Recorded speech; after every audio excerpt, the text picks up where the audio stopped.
Gene Okerlund does his update, brought to you by WBF Magazine, and it's a very solemn Gene Okerlund because there's been an affliction on the Ultimate Warrior.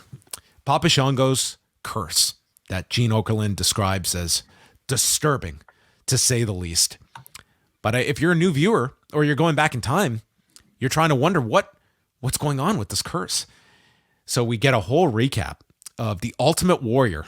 Look at this visual for our video viewers here of Papa Shango, who, honest to God, I enjoyed this Papa Shango character as a kid. I always thought he had a cool look. This dude. I don't think you should feel any sort of shame. I sense a bit of that because, as adults, this is not at all the type of character that I think we're looking for in our professional wrestling. But when we're of that certain age, like this was awesome. This was great. I mean, even at the age of 8, though, I looked at that character and I was like, you know what? He'd be a way better pimp. Let's talk about a departure.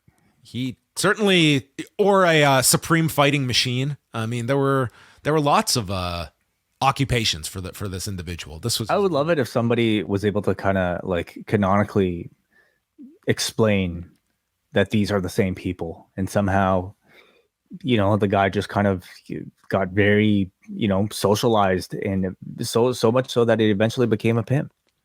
Within 10 years of this character, he is playing the good father in a spoof of the Parents Television Council. Like, that's all within like 9 years that he makes that shift. Wow. So Warrior wins a match over Brian Knobbs. And this is after Shango had placed a curse on him in this lit up room. And he lights an Ultimate Warrior picture on fire, which is how curses are distributed through the smoke. And Warrior, contracting this curse, starts clutching his chest on the apron, and he falls to the floor. And the best part of this are Vince McMahon and Mr. Perfect calling this, okay? And Vince McMahon, it could be a curse, or it could be a case of severe acute abdominal stress. Yeah, one of those two, Vince.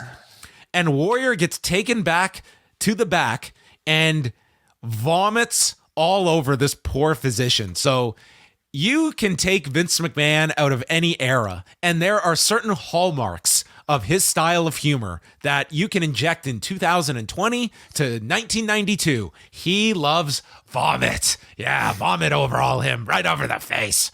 And this poor dude gets whatever this is, this like pea soup vomit all over himself. Just absolutely disgusting. I was going to ask, what did Warrior eat? Was this necessary?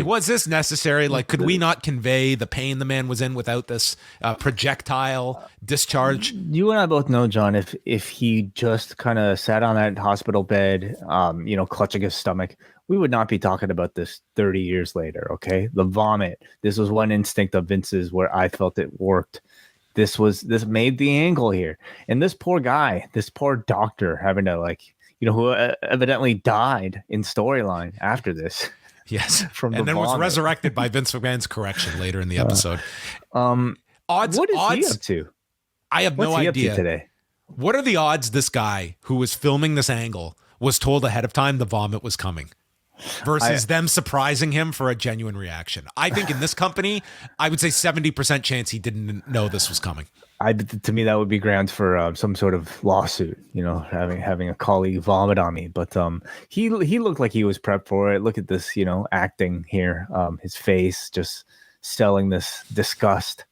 But keeping focused on his job, he's trying to, keep this patient calm. Vince McMahon saw World Wrestling Federation champion when Darren Drozdov walked into his office. It's like, what can you do? I can vomit on command. No, really? Course, yeah. Really? How about this trash can here? Could you give us a demonstration? So Okerlund says maybe he was just under the weather. Could have happened. Maybe he was working Brian Knobbs with the flu. Happens to all of us. So next week, Gene Okerlund gets the exclusive with the Ultimate Warrior and brings him out onto the stage, and he says that the Warrior is just cutting like the most non-coherent promo here.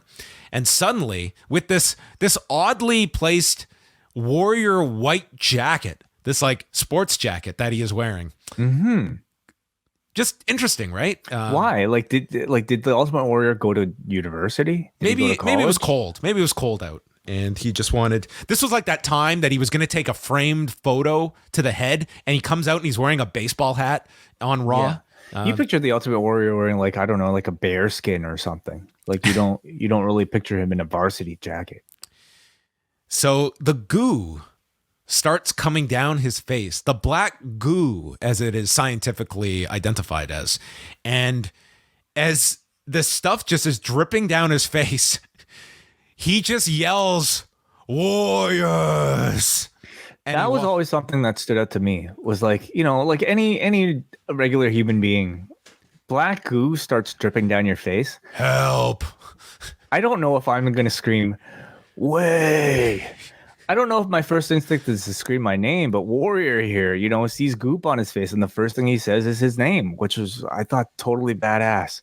He's shaking, and the only thing he wanted you to know was his name. Where was the medical staff this week? I don't know if I'd be way more worried about this than I would be about a cramp in my chest. Their staff physician, it's clearly in a lot of trouble right now. Trying to cling to life from that vomit. So this certainly did cross the finish line for me at the age of 8 of the how did they do that test? What do you mean? The goo coming down, 8-year-old me. You were wondering how they did it. Yes. Yeah. I mean, clearly that's what the jacket was there for, right? Some sort of thing. But I don't know, hooked up, taped to his underneath his hair, and I mean, I thought a wonderful special effect, honestly. Let's remember, everybody, this is a live setting, okay? Yes. Do you think the people in the arena could detect this? If I don't know, if they're playing this on the screen or not, because it would be very hard to see this up close. It's not a very visual color that's coming down his face. It's not red. And I wonder if the red was they did not want it confused with blood, which we've seen modern day with with the bloodbath with Edge recently doing the black blood instead of the red. Yeah. I imagine this wouldn't be great for wouldn't be allowed for 12 o'clock on a Saturday afternoon if this was red. But I wonder if it was the original intent. Pink goo, okay. But I would say the black almost made it kind of better, with the type of gimmick that Papa Shango is, and also just how weird it is. It's supernatural. It's not just he has a cut on his head. It's it's something. Where is this coming from? What is this? Has somebody done a medical examination of the chemical substance? Is this coming from within the Warrior, or is it coming from another dimension, perhaps? I thought this was a great gimmick. All these wonderful questions, and I thought it looked really good too. Yeah, this could have also been a PSA for people out there. The side effects.